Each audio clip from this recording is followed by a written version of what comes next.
ওগো, আমাদের মেয়েটার গায়ে এমনিতেই খুব জ্বর, আর এই ঠান্ডায় বৃষ্টির পানি পড়লে আমার মেয়েটা আরো অসুস্থ হয়ে যাবে। তুমি কিছু একটা করো। গিন্নি, এখন এই বৃষ্টির মধ্যে কি করব কিছু বুঝতে পারছি না যে। আর এই বৃষ্টির মধ্যে ঘর ছাড়ার কাউকে যে পাওয়াও যাবে না। তাই বলে তো মেয়েটাকে এইভাবে কষ্ট দিতে পারি না। কি পোড়া কপাল নিয়ে তুই এসেছিস রে মা এই গরিবের ঘরে, তোকে কোনো সুখে দিতে পারলাম না। বাবা, আমার খুব ঠান্ডা লাগছে, আমাকে একটু জড়িয়ে ধরো না বাবা। মারে, তুই আর একটু সহ্য কর। ঝুমনা মা, তোর এই গরিব বাবার বুকটাও যে গরম নয় রে মা। কে জানে তুই কার। চুপ, একদম চুপ। তুমি কি করতে যাচ্ছ? দোহাই তোমার, আমার মেয়েটাকে এসব কিচ্ছু বলো না।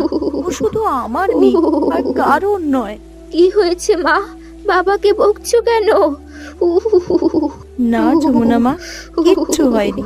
মা, তুমি আগে আমার উপর জল পড়া বন্ধ করো। আমার খুব শীত করছে মা। ওগো, আমার মেয়েটার কষ্ট আমি দেখতে পাচ্ছি না। তুমি হেসেল থেকে দুটো বাটি নিয়ে এসো, এই জলের তলায় ধরি। এরপর রাজকন্যার পালিত বাবা রান্নাঘর থেকে দুটো বাটি নিয়ে আসে আর রাজকন্যার উপর পড়া জল রোধ করে।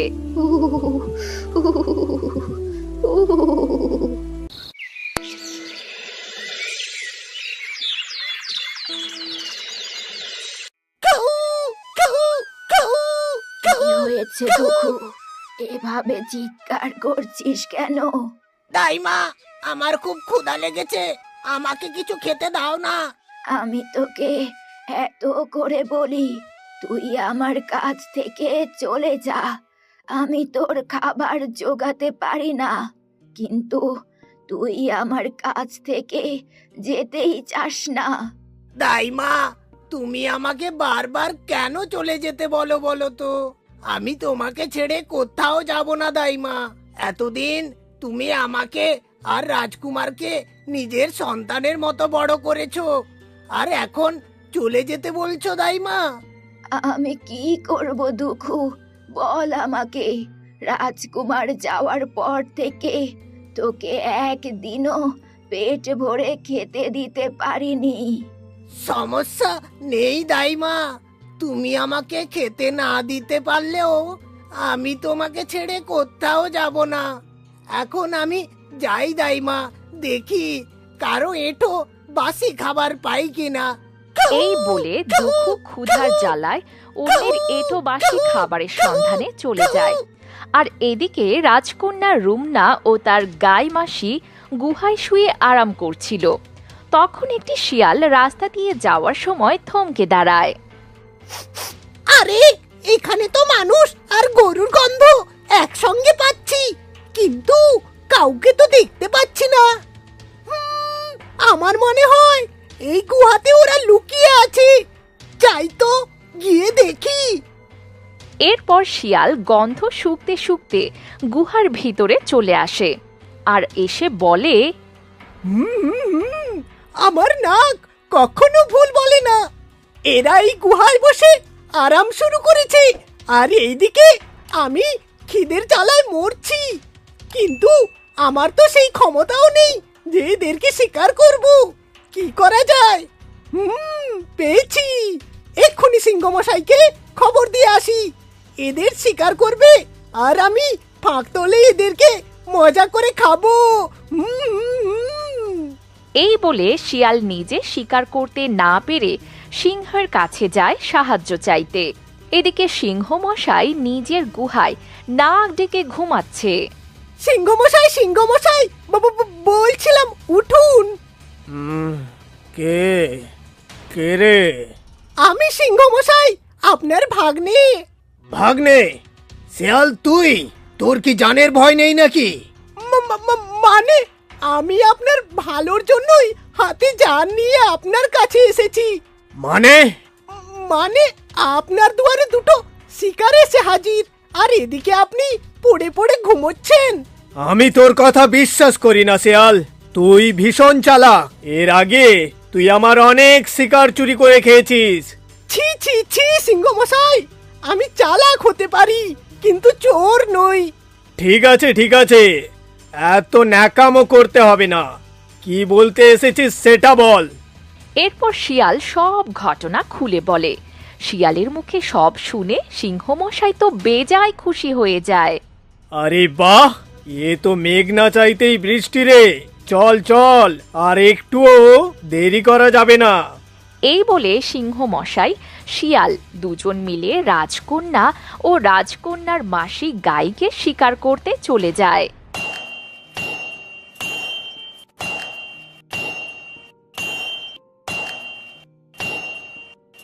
এই নিন মোড়ল মশাই, আমি ধার দিয়ে দিয়েছি, এবার আপনি আরামসে কাটতে পারবেন।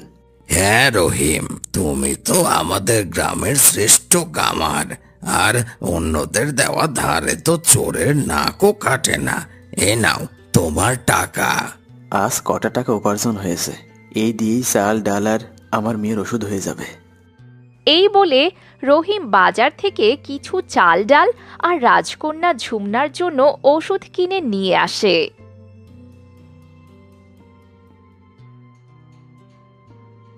এই নাও, এতে চাল ডাল আর ঝুমনা মায়ের ওষুধ আছে। ঝুমনা মাকে ওষুধগুলো খাইয়ে দাও, আর রান্নাটাও বসাও, খুব ক্ষুধা লেগেছে যে। আচ্ছা ঠিক আছে, আমি রান্নাটা বসাচ্ছি, তুমি ঝুমুনাকে ওষুধগুলো খাইয়ে দাও। এই বলে রাজকন্যার পালিত মাতা রাজকন্যার জন্য রান্না করতে চলে যায়, আর রাজকন্যার পালিত বাবা রহিম রাজকন্যাকে ওষুধ খাওয়াতে থাকে। আর এদিকে সিংহ আর শিয়াল মিলে রাজকন্যার গুহার সামনে এসে হুংকার ছাড়ে। সর্বনাশ! মা রুমনা, আমাদের এখনই এখান থেকে পালাতে হবে। ওই সিংহ শিয়াল আমাদের খোঁজ পেয়ে গেছে, না হলে আমাদের খেয়ে ফেলবে। তুই আর দেরি করিস না বেটি, আমাদের এখন এখান থেকে পালাতে হবে। কিন্তু মাসি, আমার পায়ে ভীষণ ব্যথা, আমি ঠিকভাবে হাঁটতেই পাচ্ছি না, আমি এখন দৌড়াবো কিভাবে? ঠিক আছে বেটি, তুই আমার উপর উঠে বস, আমি তোকে নিয়ে যাচ্ছি। এই বলে রাজকন্যার গাইমাসি রাজকন্যাকে পিঠে চড়িয়ে নিয়ে চুপ করে গুহার পেছন দিয়ে বেরিয়ে দৌড় লাগায়। আর এইদিকে বাঘ সিংহ মিলে তাদের শিকার করার সলা পরামর্শ করছে। আরে পালালো পালালো সিংহ মশাই, ওরা তো পালিয়ে গেল, এখন কি হবে? পালিয়ে যাবে কোথায়? চল দৌড় লাগা। এই বলে সিংহ ও শিয়াল মিলে রাজকন্যা আর গাইমাসির পিছনে লাগে। এদিকে গাইমাসি ছুটতে ছুটতে একটা পর্যায়ে সিংহ শিয়াল মিলে হামলা করে। গাইমাসির শরীরে একটি কামড় বসিয়ে দেয়, আর সঙ্গে সঙ্গে রক্ত বেরিয়ে আসে। গাইমাসি, আমাকে বাঁচাও, এরা আমাকে খেয়ে ফেলবে। গাইমাসি, বাঁচাও আমাকে। আজ তোদের আমাদের হাত থেকে কেউ বাঁচাতে পারবে না। গাইমাসি কোনো উপায় না পেয়ে রাজকন্যাকে বাঁচানোর জন্য গান গাওয়া শুরু করে। মাইরো না, মাইরো না গো, ও সিংহ বাবু, তুমি আমার মায়ের মাইরো না গো। 18 বছর আগে আমি তোমার থেকে রক্ষা করি গো, নিজের দুধ খাইয়ে বড় করেছি গো, ও সিংহ বাবু, দোহাই তোমার, আমার মেয়েকে তুমি ছাইরে দাও গো। তার মানে 18 বছর আগে একে তুই আমার থেকে বাঁচিয়েছিলি? হ্যাঁ সিংহ মশাই, এই সেই কন্যা যাকে আপনি খেতে চেয়েছিলেন, কিন্তু আমি আপনার থেকে একে বাঁচিয়ে নিজের দুধ খাইয়ে মাতৃ স্নেহে বড় করেছি। কিন্তু কেন? তোর এই উদারতার কারণ কি? কারণ আমি জানি একজন সন্তানহারা মায়ের জ্বালা কতটা। আজ থেকে 20 বছর আগে আমি একটা বাচ্চা প্রসব করি, কিন্তু সেটাকেও আপনি খেয়ে ফেলেছেন। তাই এর মধ্যে আমি আমার সন্তানকে খুঁজে পেয়েছি। দোহাই সিংহ মশাই, আপনি আমাকে খেয়ে নিন, কিন্তু আমার মেয়েকে দয়া করে ছেড়ে দিন। না গাইমাসি, আমি তোমাকে ছেড়ে কিছুতেই থাকতে পারবো না। তুমি আমার গাইমাসিকে ছেড়ে দাও সিংহ মশাই, তুমি আমাকেই খেয়ে ফেলো। না বেটি, এ তুই কি বলছিস? আমি তো বুড়ো হয়ে গেছি, আর কতদিনই বা বাঁচবো বল? আর তোর সারা জীবন পড়ে আছে, তোর জীবনটাকে আমি এভাবে নষ্ট করতে পারবো না। রাজকন্যা ও গাইমাসির এরকম মায়াবী তর্ক বিতর্কে সিংহ মশাইয়ের হিংস্রমন গলে দয়ায় পরিণত হয়। হয়েছে হয়েছে, তোদের এই মানব আর পশুর প্রেম দেখে আমার মতো হিংস্র প্রাণীও চোখে জল চলে এসেছে। গাইমাসি, তোকে সালাম। আজ তুই আমার চোখ খুলে দিয়েছিস। তোদের না দেখলে আজ আমি মায়া কি জিনিস বুঝতে পারতাম না। কিন্তু হ্যাঁ, আমি তোদেরকে ছেড়ে দিতে পারি, কিন্তু একটাই শর্তে। কি সেই শর্ত সিংহ মশাই? আমি আপনার সব শর্তে রাজি, শুধু আমার মেয়েটাকে ছেড়ে দিন। ছেড়ে দিতে পারি, কিন্তু আমাকেও তোদের বন্ধু বানিয়ে নিতে হবে। আমি শুধু এই শর্তেই তোদেরকে ছাড়তে পারি। এটা কোনো শর্ত হলো সিংহ মশাই? এটা তো আমাদের জন্য আনন্দের খবর। তোমরা তো সবাই আমে দুধে মিশে গেলে, এখন কি আমি আটি হয়ে গড়াগড়ি খাবো নাকি? না না ভাগ্নে, এখন থেকে তুইও আমার সঙ্গে থাকবি। ঠিক আছে, এখন থেকে আমরা সবাই একসঙ্গে মিলে মিশে থাকবো।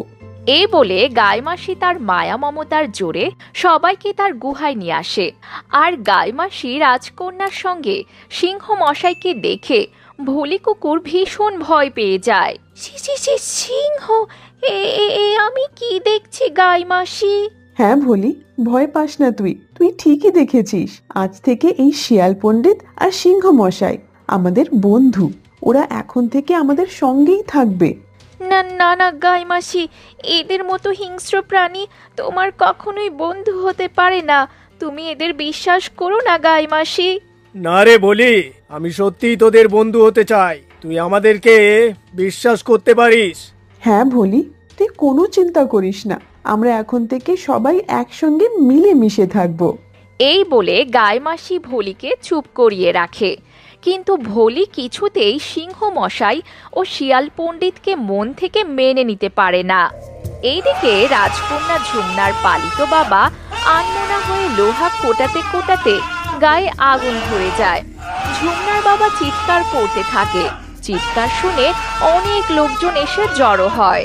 আরে পুড়ে গেল, বাঁচাও বাঁচাও।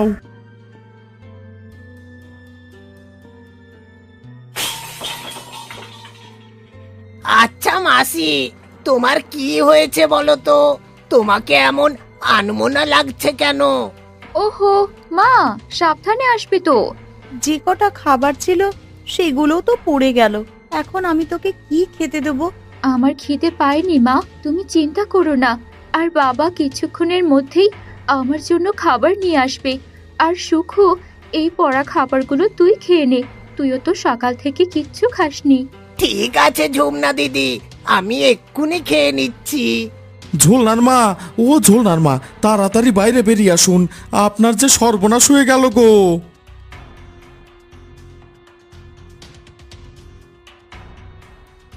কি হয়েছে? তোমাকে এইরকম লাগছে কেন? ঝোলনার মা, তোমার যে সর্বনাশ হয়ে গেছে গো। কি হয়েছে সুজন? ঝোলনার মা, ঝোলনার বাবা যে আগুনে পড়ে গেছে গো। তাড়াতাড়ি চলো, না হলে যে আর বাঁচানো যাবে না। হে বিধাতা, এ আমার কি সর্বনাশ হয়ে গেল! বাবা, তোমার কি হয়ে গেল?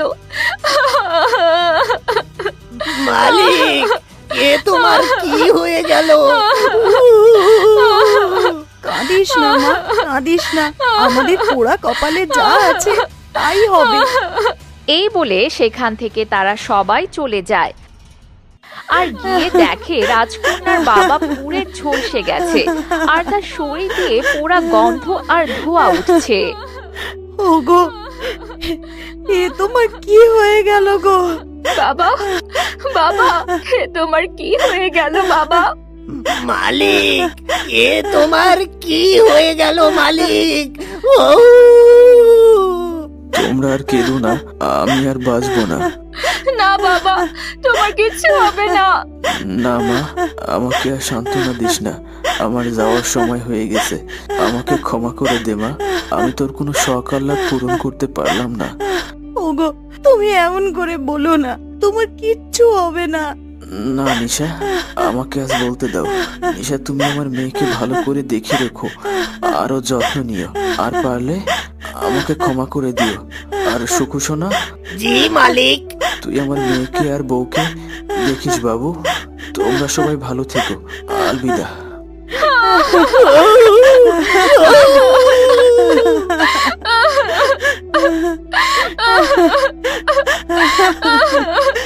এই অলক্ষণে মেয়ে দুটোর জন্য আমার ভাইটা মরে গেল গো।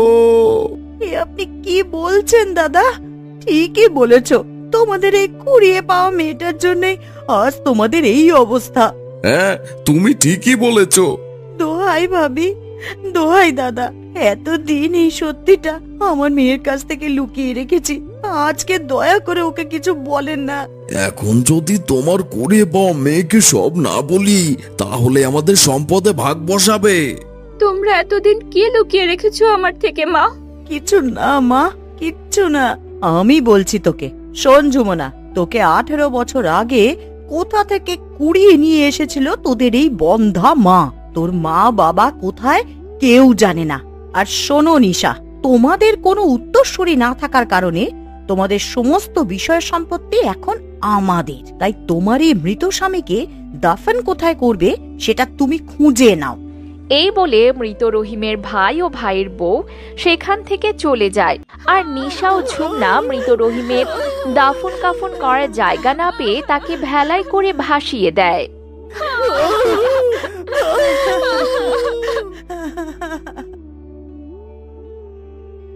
রাজামশাই, আপনি এভাবে মন খারাপ করে থাকবেন না, সব ঠিক হয়ে যাবে। কিছু ঠিক হওয়ার নয়, তাই আমাকে মিথ্যে সান্ত্বনা দিতে আসবেন না। আমি কিছুদিনের জন্য অরণ্য ভ্রমণে যাচ্ছি। আজ থেকে মন্ত্রিসভার সমস্ত দায় দায়িত্ব আমি আপনার হাতে দিয়ে গেলাম। আশা করি আপনি সেই দায়িত্ব খুব ভালো করে পালন করবেন। এই তো আমি চাই। আপনি কোনো চিন্তা করবেন না মহারাজ, আপনি নিশ্চিন্তে যেতে পারেন। আসি। এই বলে রাজা বিক্রম তার সৎ ভাইকে মন্ত্রিসভার সমস্ত দায়িত্ব দিয়ে অরণ্য ভ্রমণ করতে চলে যায়। আর তার সৎ ভাই মন্ত্রিসভার দায়িত্ব পেয়ে ভীষণ খুশি হয়। এদিকে ঝুমনার পালিত মা তার মৃত স্বামীকে ভেলায় ভাসিয়ে দিয়ে একটি গুহায় আশ্রয় নেয়। কেঁদো না মা, তুমি কাঁদলে যে আমার ভীষণ কষ্ট হয়। আমাকে তুমি আজ আসল সত্যিটা বলো। আমাকে তোমরা কোথা থেকে কুড়িয়ে নিয়ে এসেছো? আর আমার মা বাবা তারা কে? এরপর ঝুমনার পালিত মা সব আসল সত্যি কথা তাকে বলতে থাকে।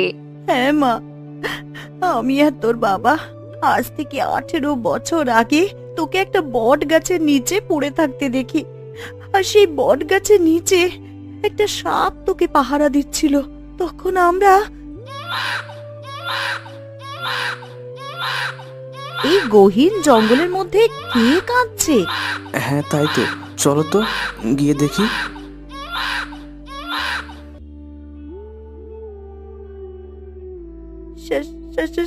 সাপ। আমাকে দেখে তোমরা ভয় পেও না, আমি তোমাদের কোনো ক্ষতি করব না। এই মানুষের বাচ্চাটাকে আমি চলে ভাসতে দেখে এখানে নিয়ে এসেছি, তাই তোমরা এই ফুটফুটে নিষ্পাপ বাচ্চাটাকে তোমাদের সঙ্গে নিয়ে যাও। এই কথা বলে সাপটি সেখান থেকে চলে যায় আর রহিমের বউ রাজকন্যাকে কোলে তুলে নেয়। বিধাতা এতদিন পরে আমাদের দিকে মুখ তুলেছেন। আমরা এতদিন পর কোনো সন্তানের মুখ দেখলাম, আর এই বাচ্চা মেয়েটিকে পেয়ে আমরা খুবই আনন্দিত। আমাদের সব অভাব যেন পূরণ হলো। তুমি ঠিকই বলেছ গো। এই বাচ্চাটাকে আমরা নিজের সন্তানের মতন করে আমাদের পরিচয় দিয়ে বড় করব। আমরা এর নাম রাখলাম ঝুমনা। এরপর আমরা তোকে নিজের পরিচয় দিয়ে বড় করি। তুই আমাকে ক্ষমা কর মা, আমরা তোর থেকে এতদিন আসল সত্যিটা লুকিয়ে রেখেছিলাম। মা!